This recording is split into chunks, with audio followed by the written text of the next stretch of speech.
Support for this show, Politics Done Right, comes from politicsdoneright.com, publishers of How to Make America Utopia, Take Away the Economy from Those Who Rigged It, As I See It, Class Warfare, The Only Resort to Right-Wing Doom, It's Worth It, How to Talk to Your Right-Wing Relatives, Friends, and Neighbors, and other books written by Egberto, Willies.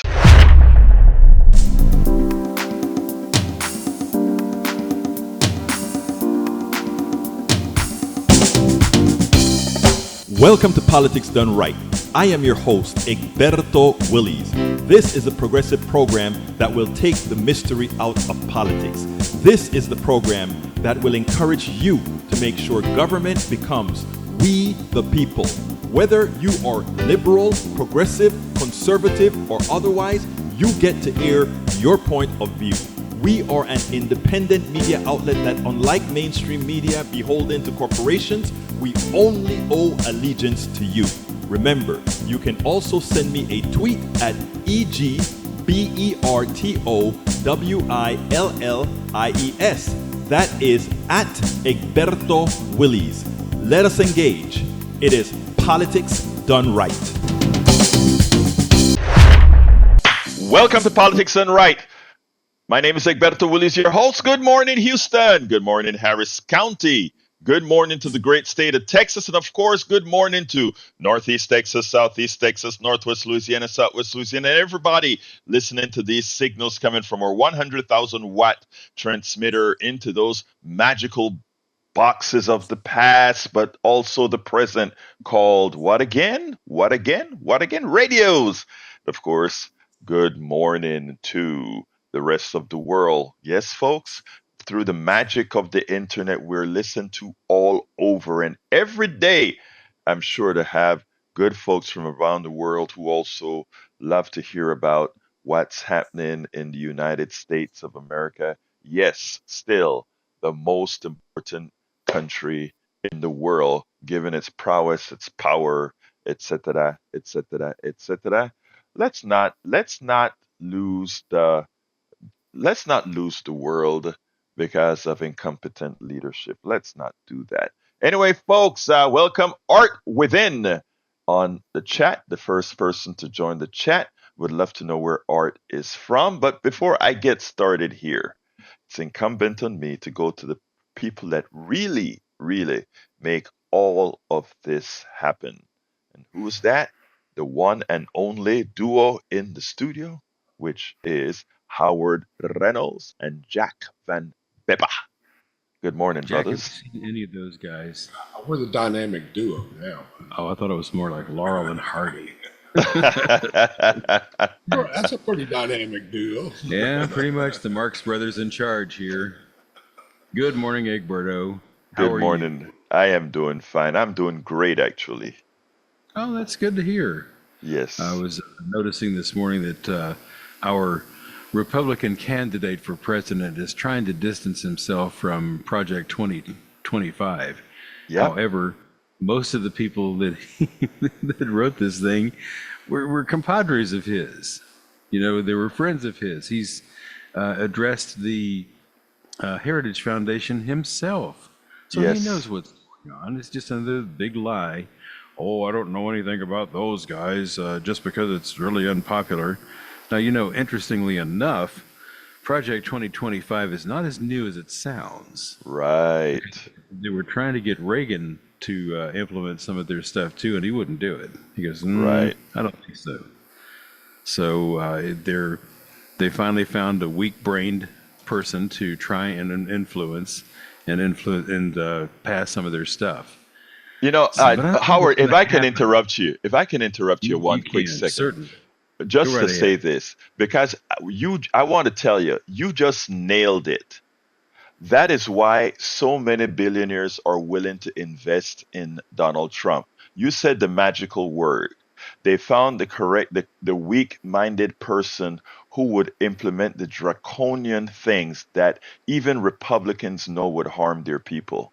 Think about that. Thank you, Howard. I didn't want to forget to give you kudos on that one. Well, you know, I think that Ronald Reagan was too strong for him. He wouldn't do it. He goes, no, this is garbage. We're not going to do this.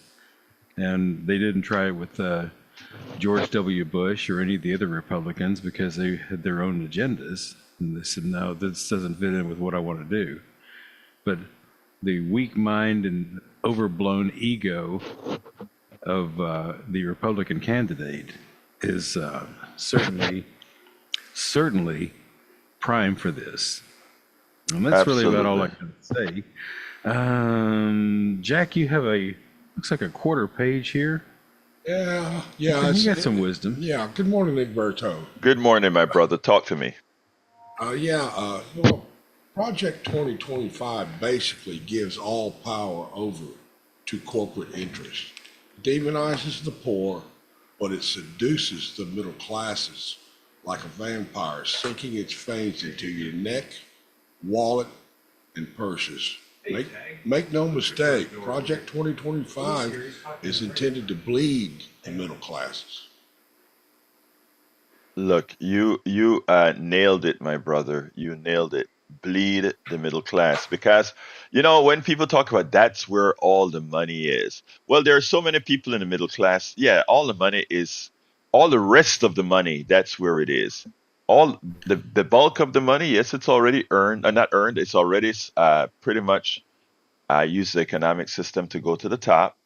But yes, sir, you're absolutely right. You're absolutely right. Anyway, is that it, Jack? Can I get started, or you have some more to say? Yeah, go ahead. No, that's it. All right. Okay, look, folks, before I go to the calls, right? This is an important piece that I want to go over. It really tickled me. And by the way, we talk about this a whole lot, but this is one columnist that went ahead and dig a little bit deeper into it, and I want to bring this to you. She wrote an article. Her name is Anna Malino. And Anna Malino wrote a piece for Common Dreams called Marketplace Subsidies, Poll Tax on the Poor, Giveaways for the Rich, Subsidizing the For-Profit Insurance Industry with Taxpayer Dollars is a Disaster that Must Not Continue. And folks, and I want you to listen well, whether you are and we're going to, I got to do this before I get to the callers. So callers, you're going to be on a hold a little bit, let's say a few minutes, but we need to go over this particular issue here. Whether you are a Republican or Democrat, this matters to you. So I'm going to ask everybody here that's listening to this, take off your ideological lens, take off your ideological glasses, and listen to this intently. Welcome, Diggs BTW1 on the chat. So whether you're a Republican or Democrat, listen intently. When the Biden administration ended the COVID-19 public health emergency in March 2023, for over 20 million poor children and adults on Medicaid through Medicaid unwinding, it had just extended exchange health insurance subsidies, which provided billions of taxpayer dollars to health insurance companies for the same pandemic. In other words, during the Biden administration, and you know that we had the pandemic, we used the pandemic to get a whole lot of Americans, because there are millions of Americans that were uninsured. They didn't have health care. Well, because of the pandemic, that was a good entry into giving people health care. We want people healthy, right? Now, nowhere is the dictum socialism for the rich and capitalism for the poor more apparent than in the decision to end continuous enrollment in Medicaid, which protected millions of poor children and adults during the pandemic from being kicked off Medicaid, and to enhance and then continue the exchange health insurance subsidies through the Inflation Reduction Act. Again, remember what happened here. We had they stopped that automatic enrollment into Medicaid expansion, and now you had to go fight for it to see how best you could qualify for it. Now you had to make this huge effort, whether you're poor, you're almost poor, or whatever. But it was still a subsidy.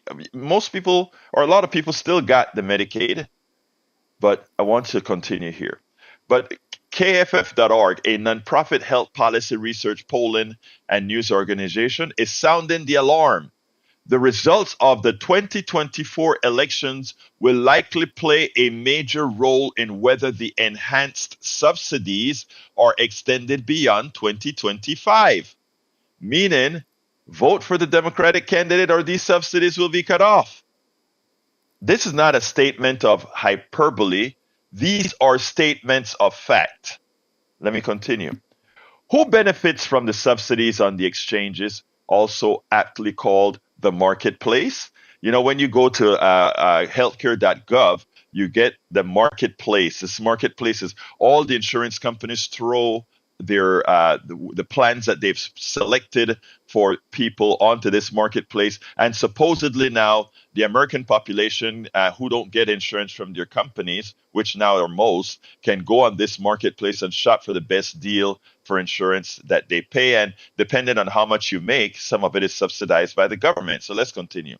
Yes, people who earn too much to qualify for Medicaid, or who live in states which have not expanded the Medicaid but not enough to pay for private health insurance, benefit to some extent, but only in a warped kind of way.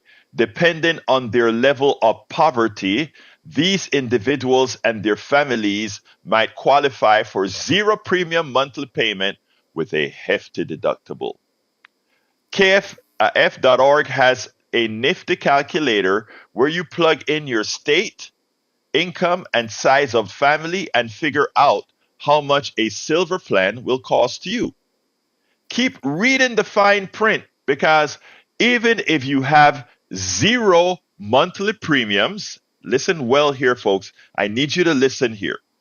When you're going onto the marketplace, the Affordable Care Act, to shop, you may get a zero monthly income premium because, again, you're too poor for the to pay the premium. But your out-of-pocket annual cost could be as high as $6,300 anyway, because there's a deductible. This means that you pay per year 6.3% of your annual income before the insurance company starts to pay a penny for your care. Poor people benefit if they don't get sick. But if they do get sick, now is where they pay out the gazoo. How much would a family of four earning about $40,000 pay per year pay for the silver plan without subsidies from the exchange? About $1,400 per month. Wait, is the insurance company giving poor people premiums for free? Nope, not at all. No, not at all. The government, using tax dollars, pays the insurance company $1,400 for the monthly premium. The government pays the insurance company $17,796 annually to provide the family with a silver plan, plus the family pays $6,300 out of pocket if they need health care before the insurance company pays a penny. In other words, before the insurance company starts to pay a penny for your health care, they have already made $24,000 every year for your family. I want you to understand, when we talk about when these insurance companies are trying to tell you the government is trying to socialize your medicine, or you have the right-wing groups trying to tell you you're socialist because you want Medicare for all. You want to have a system that doesn't just give the insurance companies a lot of money. I want you to understand this, what we're discussing here, in detail. The insurance company, before they have to pay a penny, get a minimum of $17,796 a year, or if you get sick, up to $24,000 a year before they have to pay a penny. And remember, they also negotiate on the back end with the provider. They tell the hospital, we're not going to give you $500 for the room. We're going to give you $200 for the. I mean, so again, these are people, health insurance companies. It's an industry that creates nothing, makes nothing, serves nothing, gives nothing. But before anything exchanges, they get $24,000 in their pockets. You want to know why they fight so much to keep you dumb? To make you believe that Medicare for all is socialized medicine and it's going to be bad for you? Because they've got a cash cow in you via your government and via your deductibles. $24,000 before a penny is paid out on your behalf. In 2022, health insurance companies offering plans through the exchanges made $20 billion. If the subsidies are extended permanently, as KFF suggests, the price tag, according to the congressional budget, will be closer to $28 billion to these companies. Think about this, folks. I want you to think straight. All these companies do is they are a conduit between you and your health care. So they extract $28 billion for paying a bill that your government can pay with one entity and you can pay via your taxes. And they try to make it seem like they're doing you a favor to protect you from healthcare socialism, socialized medicine. People, the reason they need you dumb is because that's the way they can pilfer you. That is the way they can take your money right out of your pockets. You work hard every single day. There is a more equitable, much less expensive way to fix this. Eliminate health insurance companies altogether. They don't provide a service to you. They do not provide, the hospital provides a service, the doctors provide a service, even the equipment manufacturers provide a service, even though drug companies and these other guys need to be tailored in because most of the design and the technology that goes into these products were designed on and invented. The intellect came from you. You're the one who paid all the universities where these things are developed. Again, people, they need you dumb. What we try to do here is educate everyone on how things really work. And in doing so, you can make the appropriate political choices so that they can no longer have the few, the corporate state, pilfer you, rob you, steal from you legally. Brothers and sisters, please, this is not an ideological issue. This is a common sense issue once you're educated. This is an issue where we have been fooled, indoctrinated for decades upon decades upon decades. And the reason you don't hear this often in this detail on mainstream media is because you don't slap the hands that feed you. And if you take a look, every other commercial is a healthcare commercial, is an insurance, it's a drug. It's one of these guys that are funding an inordinate amount of money. And part of that money, that inordinate amount of money, is to keep you dumb. Let's go to John. Come on in, John. Line number 1. Good morning, Egberto. Good morning, my Egberto. brother. Good morning. Talk to me, my brother. Man, you were so right about this issue, this healthcare issue, because I've been dealing with it. I was a union steward with Southwestern Bell back in the late 80s when they took our healthcare from us in the federal contract.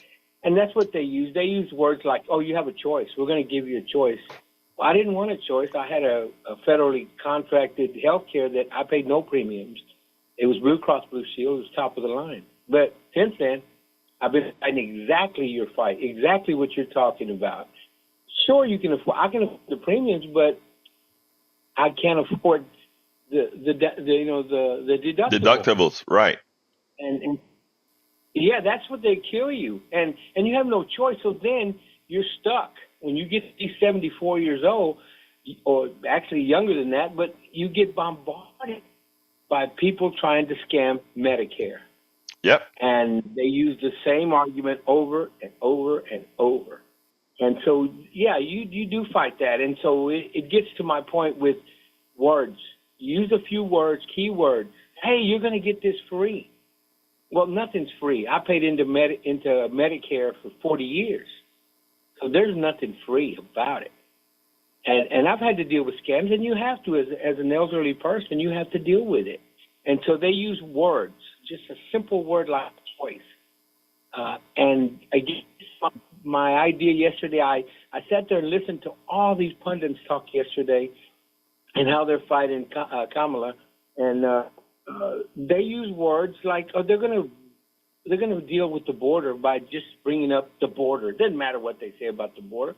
They're simply going to say Biden's plan doesn't work. It doesn't matter what the real problem is because they don't have a solution. And it's the same thing with the economy. Oh, well, it doesn't matter about the economy because look at inflation. Go to the grocery store. And so you use those simple words. Just it doesn't matter if you're right or wrong. And Robert Reich brings 2025, and they're going to try to distance themselves from that. Simply just deny, and eventually, no matter how long you tell a lie, eventually they realize it's going to become the truth. John, thank you. John, you nailed it. I need to go to the other caller, John, but you nailed it. I want to thank you for your input into your personal interaction with the healthcare system and the fraud that they play on you. When it comes to 2025 that you're just talking about, we are not going to allow Donald Trump to run away from 2025. Project 2025. The fact of the matter is he had already started implemented Project 2025 with all the judges that were appointed, with all the laws that got detached or got overthrown by the people he appointed to the Supreme Court. Let's go to Brother Tag. Come on in, Tag. Good morning, Egberto. Good morning, sir. Just listening to your talk about health care this morning, and I really want to talk about the bigger picture, but to focus in on that a minute. So many people, the right-wingers, talk about how they need to cut government agencies so that the tax cost goes down. I mean, that's the bottom line here. Our government's too big. So when you bring up this healthcare issue, and we have these insurance companies who are getting this money for doing nothing, is what you've been saying this morning, right? Absolutely. The insurance companies are nothing much but a middle person that goes ahead and passes money to rich to a whole bunch of people. They do nothing. They offer no services. Continue, my brother.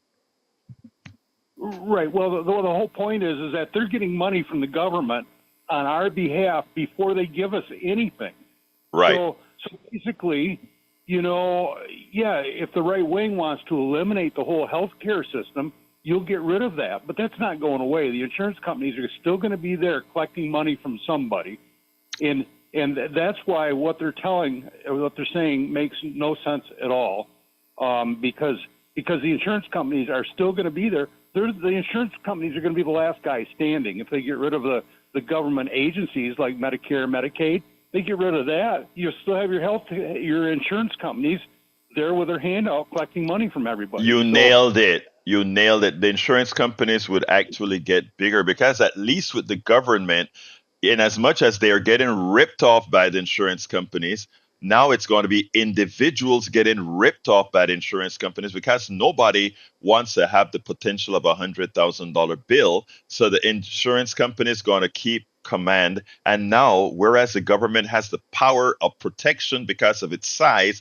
the individual does not. That's why Project 2025 and the right hates wherever the average American citizen get together and form unions or work as organizations working together. Continue, my brother Johnny. No, Tag. Tag. Yeah. Yeah.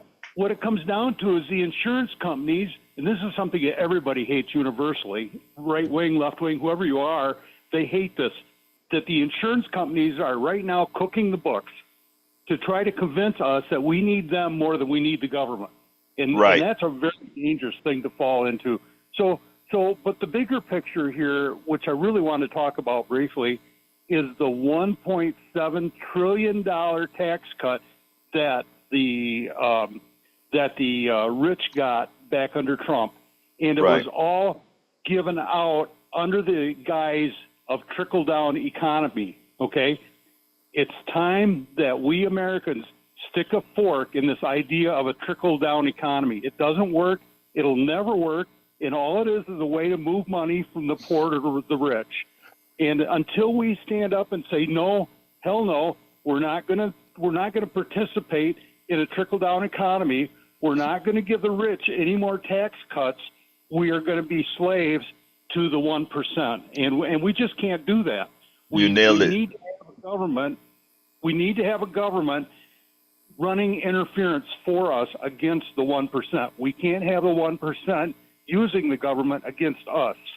Thank you. So that was kind of my message for this morning, Egberto.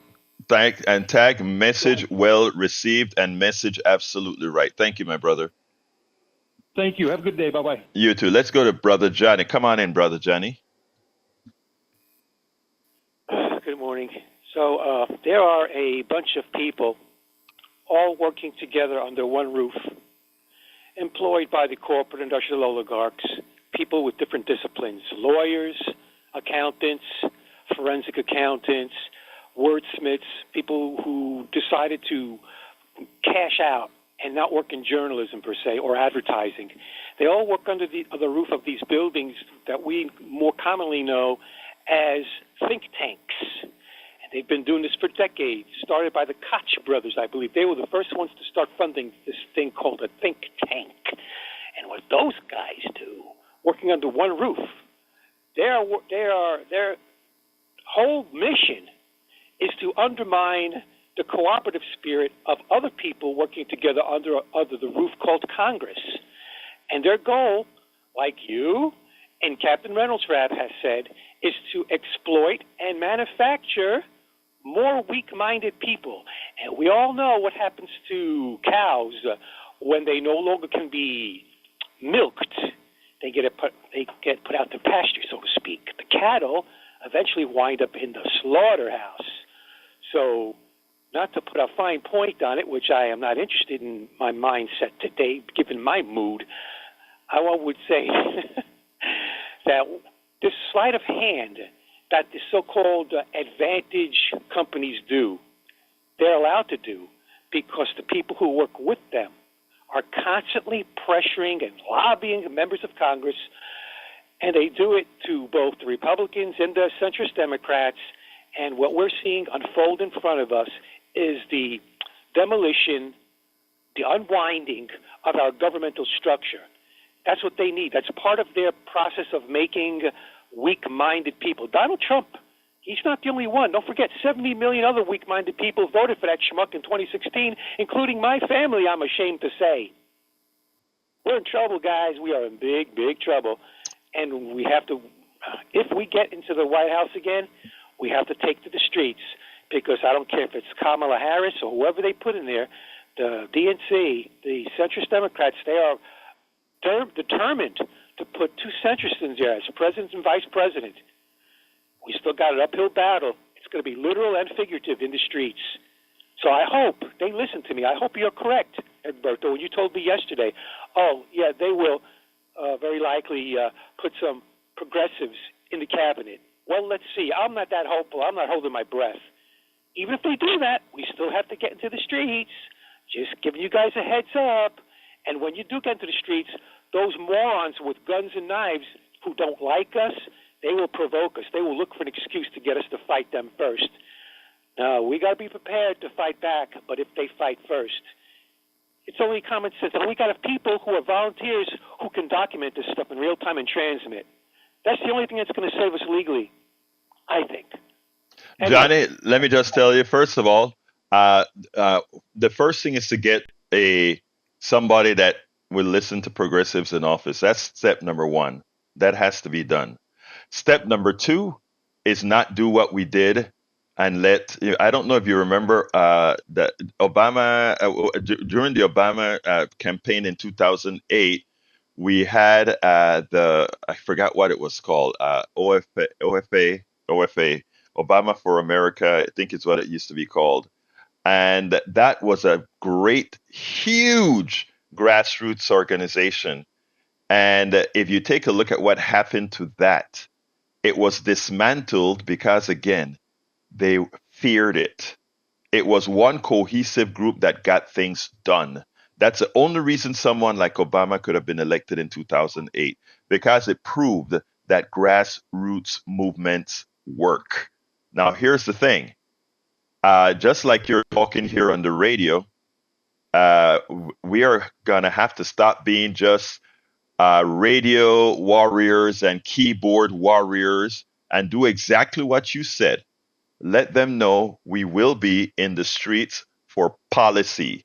We will be in the streets to demand policy. So I agree with you wholeheartedly, Johnny. Things are not going to be given, and the White House have its own gravity. Things are not going to be given. We have to do what I think it was Johnson that said, make me do it. When Kamala is in the White House, you're going to have to make her do it. That is the name of the game. So I don't want anybody to think that there is anything that's going to be given. You're going to have to make them do it. Thank you, Johnny. You have a wonderful phrase besides make. It's another great phrase besides "make me do it," and this phrase comes from the oligarchs. What is it? Remember, they told us in grade school this, in economics class and in high school, buyer beware. Yeah, buyer beware. Right, See, but here's why. Johnny, hold on. Johnny, hold on. Brother Johnny, hold on a second, my brother. Here's the deal. I don't want to use buyer beware. I want to say make them do it. I don't want the concern. I want an action. An action is make them do it. Understanding. Yes. You're misinterpreting what I'm trying to tell you. When I say they say to us, buyer beware, I'm reminding you that when we were little, growing up and going through school, they told us that as part of our economics training. That was their way of saying, yeah, but we told you we were a bunch of snakes. So my response is, if and when we get out into the streets, literally and figuratively, we also have to be aware of other groups trying to infiltrate us. Oh, absolutely. Absolutely. Yeah. Definitely. Well, let me just say before you go, I need to interrupt you here. Before you go, remember a lot of during the economic angst in Wall Street, because as a part of the Wall Street Occupy Wall Street movement, there was a lot of infiltrations to try to make it seem violent. And the same applied to Black Lives Matter movement. A lot of infiltrations to try to make it look violent. You nailed it there, brother. Hey, I got to go to Spike, man. All right? Thank you very much. You have a good day, brother. Let's go to Spike. Come on, Spike. How you doing, brother? Hey, how you doing, man? I'm doing fine, sir. Right on. Hey, I see a lot of commercials on TV where they're trying to get you to join Medicare Advantage, to get you, hooked up with all these different insurances. How come Medicare don't put commercials on TV to talk about what Medicare Advantage is about? Okay, I never see commercials on that. Spike, because what kind of law against them putting? Let me just say, they're bought. Parts of your government is bought.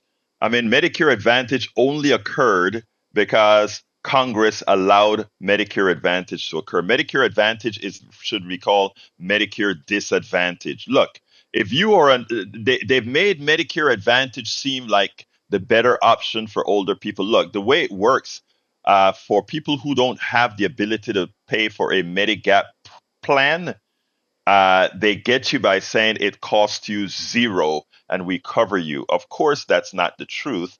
They deny you a whole lot. I want to make a blanket statement here, Spike, because you opened the door. Anybody that's of age. 65, I think, is when you qualify for Medicare. As soon as you turn 65, or just before you turn 65, you are going to be bombarded by these insurance companies and trying to make Medicare Advantage look cheaper and make Medicare Advantage look like the preferred option for you. And in fact, Project 2025 as well is out there wanting to eliminate Medicare altogether and just support Medicare Advantage.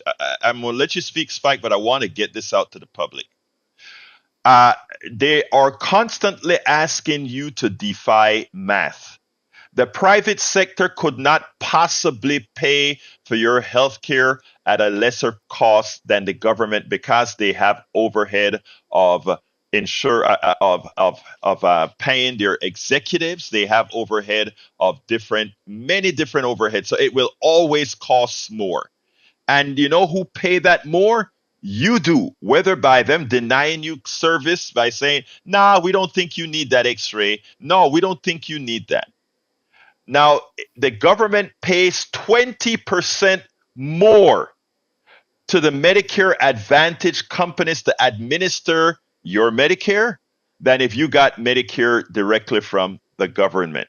And here's the kicker is if instead of paying Medicare Advantage 20% more, they went ahead and simply gave Medicare, which you paid into all of your working life, and just gave you Medicare at no cost, it would cost the government less. That's how powerful insurance companies are, how bought off your politicians are by allowing Medicare Advantage. And they don't only allow Medicare Advantage, they allow them to lie to you to make you believe that Medicare Advantage is Medicare. It is not. It is just a form of passing money to rich corporations and a way for them to deny you coverage. Spike, please continue before I get to Patrick. Right. Okay, and all of that you just said, how come Medicare does not get on TV and say that same thing that you just said to tell the people exactly what it is? That's what I'm talking about. Because your government is bought off. I just answered you, my dear brother. Because your government is bought off by corporations. The corporations. So they're not allowed. They're not allowed to get on TV and say that. No, they are. They have a budget, but I mean, if your budget is limited, right? If the insurance companies have a huge billions of dollars that they can use on ads, and the government for they don't have that money because Congress has to allocate advertising money. Do you know what it took for Congress to get the money to I don't know if you know, for healthcare, Obamacare, or the Affordable Care Act, there are these folks in the field called navigators. Navigators are out there to teach people how to. You know what I'm talking about, right? Yeah, that's what I've been saying, that the Republicans and the Democrats are the same people. Now let me explain a bit. Let me tell you about navigators, though, Spike. The way that the Republicans were trying to neuter Obamacare without saying we neutered Obamacare was simply not funding navigators. And if you don't fund navigators, or if you don't fund the people who teach you about the options that you have, guess what? You don't use it. And if you don't use it, you're going to use something else. And the something else you use are the people who advertise to you, which are the same mean, evil healthcare companies. So it's a vicious circle. But Spike, by you calling in here and giving me the opportunity to explain this, we have just informed a whole lot of people who will now become better voters. Thank you for your call, Spike. Thank you. All right, let's go to Patrick. Come on in, Patrick. Hey, good morning. I'm probably going to be a broken record on this, but I'd like to point out that both Bernie and VP Harris tried to sign a bill to switch us over to single-payer health care. So I think voting for her is a step in the right direction for this. It will save us tax money. It will make us all healthier, because if everybody else around you is coughing and wheezing, you're going to be more likely to lose hours at work. You don't want a society that does not have health care. I'd also like to point out that one of the answers for these really big copays is your employer will tell you to sign up for an HSA, a health savings account, and I've done that. I don't advocate for it, but I've done it. But the only loser in those is the government. It's completely government subsidized, because the lower middle class are putting together piles of money that will never be taxed. And so if you're not going to be taxed out of that money, your taxes have to come from somewhere else, and it's still going to come to the bottom and middle class. Well, I mean, the bottom line, Patrick, is this. Whenever the government does something that's unfunded like that, eventually they do it with deficit dollars. Deficit dollars is just a way to transfer money to wealthy people, because the wealthy people are the ones who buy the government bonds. And so when we pay the government, the interest on the government bonds are paid out of the tax funds. And who gets the interest from the government bonds but the rich people who finance the government with the tax cuts that they got? It's amazing. It's a circular, destructive loop. Continue, my brother. Absolutely. And it just gets more and more complex to get more and more inventive on how to take money from you. And if you weren't having to put money towards that HSA, if you were an investor where you could find that kind of money, that could be going towards your retirement. Absolutely. Somebody is investing that money. There's no way there's piles of money that large that people aren't making money on it. But it is our money, and we're not seeing a dime of that investment. There you go. You nailed it. You nailed it. That is another way for the people what I call the titans of finance, to make money on you. Like I said, billionaires don't naturally exist. Billionaires exist because they're parasites. They're not knowledgeable. They're parasites. And it's as harsh as that sound, every single billionaire is a parasite who made his billions on the backs of the many. Thank you very much, Patrick. I got to go to Brian. All right, let's go to Brian. Come on in, Brian. I need another. I have to play a video, so go ahead and let me know what you want to tell me this morning, quickly, my brother.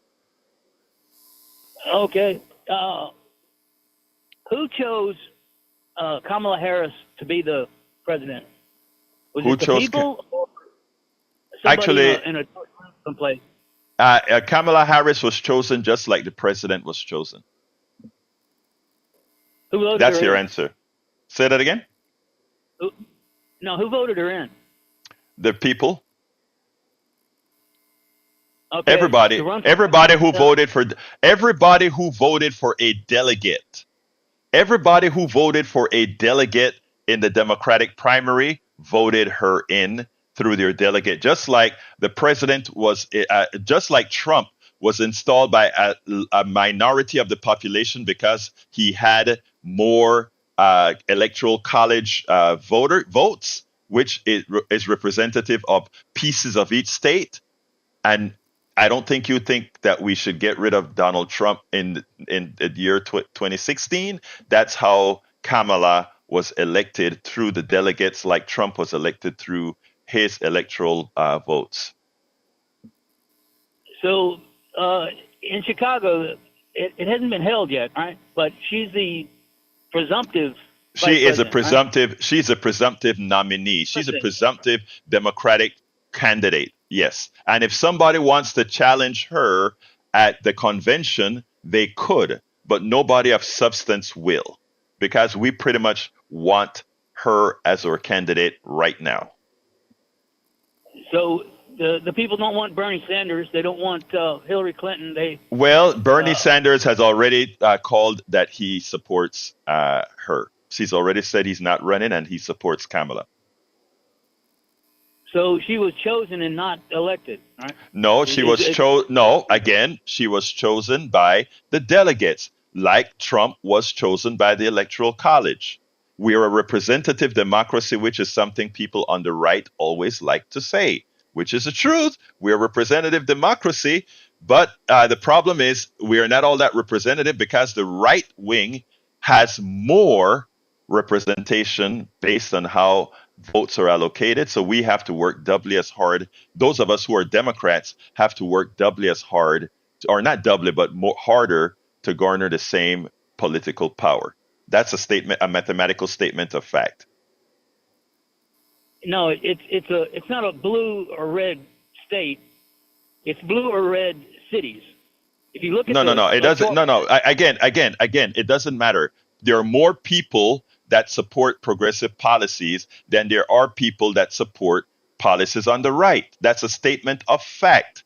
Now the power dynamic is different because of how senators are elected and how districts are drawn. But if you do, and these are polls that have been consistent for decades, if you ask people what they want, the policies that they say that they want are more in line with progressives than they are on the right. And we don't have to argue about that. That is something that you can go on your internet and check every single poll that goes out there right now, including Fox News polls.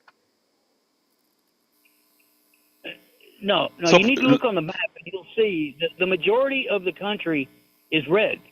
The majority of the larger states are blue. Land does not vote. Land mass does not vote. People vote. Land mass. Land does not vote. So if you look, put it this way: if everybody lives, hold on. Let's have a state. If everybody lives in Houston and Austin, and 10 people live in all the other counties, because those people are isolated in large masses, should they have more power? Hell no. Again, people vote, not land. Land does not vote. People vote. So when you see those little blue dots in Austin or Houston or whatever, that doesn't matter. People are the people. People are what matters, not land. Well, you just made the point for the Electoral College. No, I didn't make the point for the Electoral College at all. Not at all. I want the president elected directly from the people. But what I'm saying is, in our current state of being, what happens is we elect people through a representative democracy, and the big problem is how do we create the representation? But hey, look, Brian, I got to go play my video, and then call me tomorrow. But I think we discussed quite a bit for the last 5 minutes and 5.04 minutes. So thank you, my brother, for calling. Love hearing your calls, and I love you brain teasing me all of the times. All right? Yeah, thank you. Thank you, brother. All right, folks, I want you to listen to this, a segment from Kamala's speech last night. Very important, how she reversed the role on Donald Trump. Kamala Harris went to Atlanta, Georgia for a huge rally. I mean, there were thousands of people at the rally, and she did something on immigration that Democrats needed to have done for a very long time. That's why it's good to have young blood in. That's why it is good to have people who understand the law in. That's why it is good to have a good tactician that's running for president when you're running against a charlatan like Donald Trump. She is going to make the immigration issue not a Democratic weakness, but a weakness of President Trump. Check out how she does it here, and then we'll take it on the other side. For example, on the issue of immigration. So I was the Attorney General of a border state. In that job, I walked underground tunnels between the United States and Mexico on that border with law enforcement officers. I went after transnational gangs, drug cartels, and human traffickers that came into our country illegally. I prosecuted them in case after case, and I won. Donald Trump, on the other hand, has been talking a big game about securing our border, but he does not walk the walk. Or as my friend Quavo would say, he does not walk it like he talks it. So look, our administration worked on the most significant border security bill in decades. Some of the most conservative Republicans in Washington, D.C. supported the bill. Even the Border Patrol endorsed it. It was all set to pass. But at the last minute, Trump directed his allies in the Senate to vote it down. He tanked the bipartisan deal because he thought it would help him win an election, which goes to show Donald Trump does not care about border security. He only cares about himself.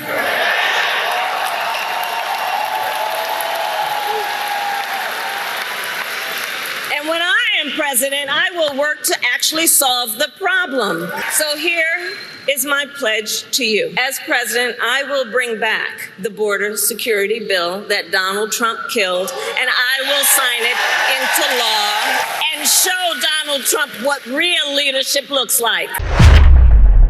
So yes, what is Kamala Harris going to be able to do?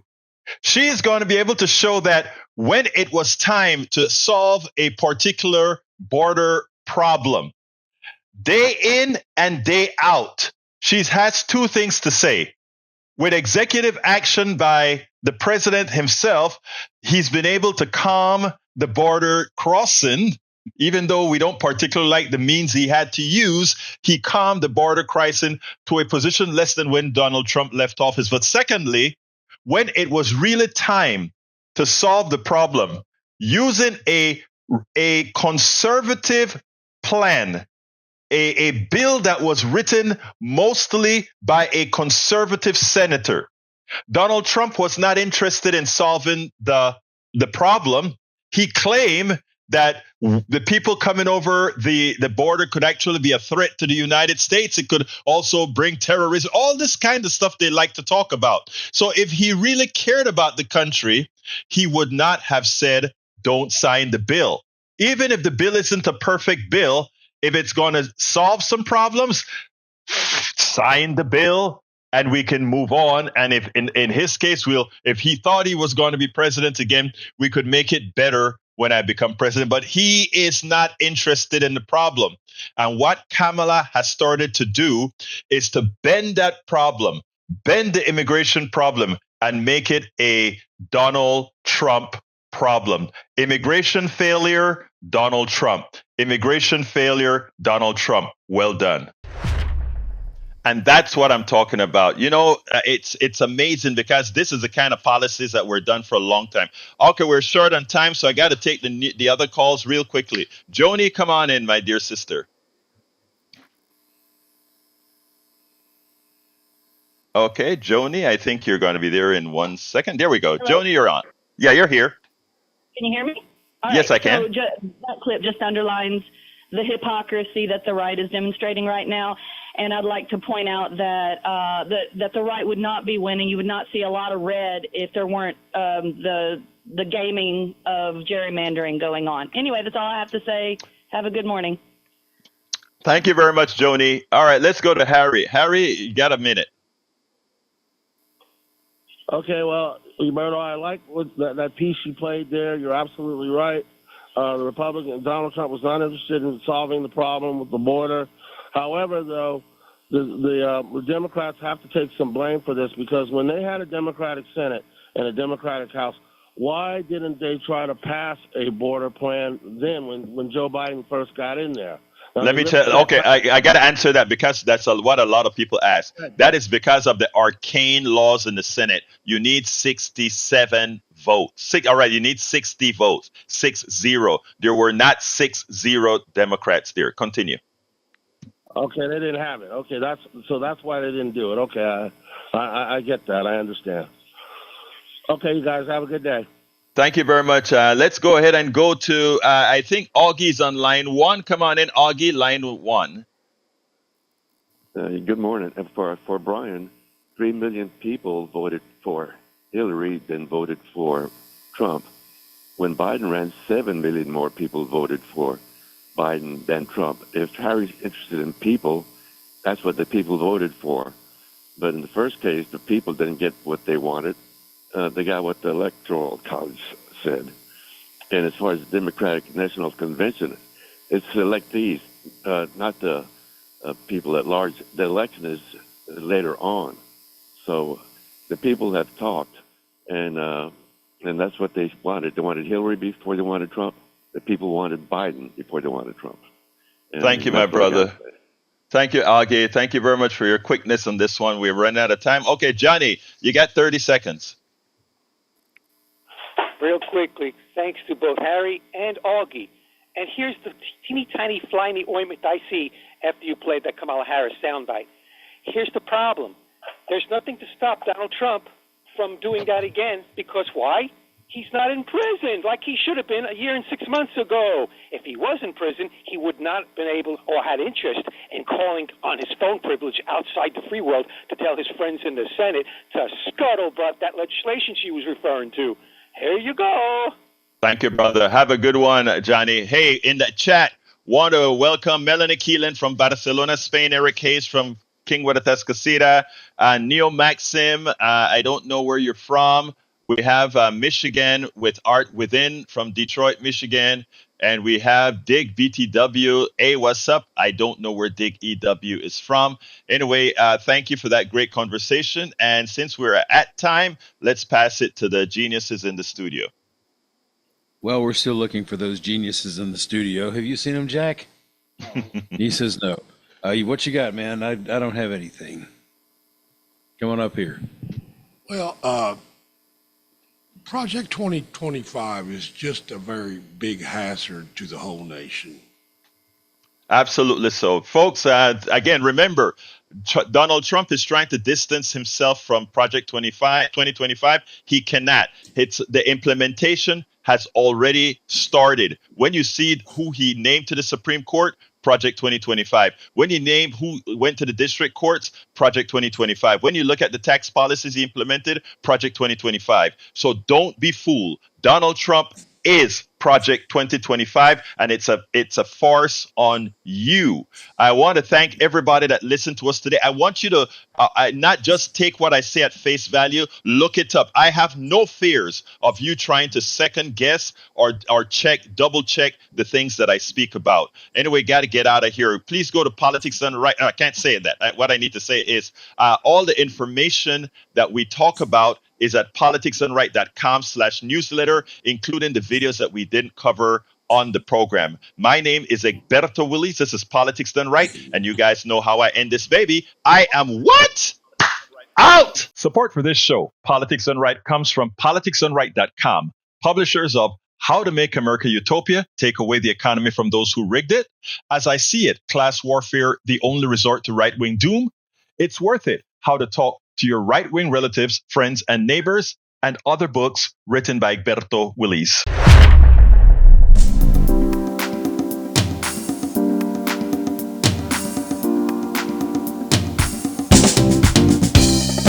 Welcome to Politics Done Right. I am your host, Egberto Willies. This is a progressive program that will take the mystery out of politics. This is the program that will encourage you to make sure government becomes we the people. Whether you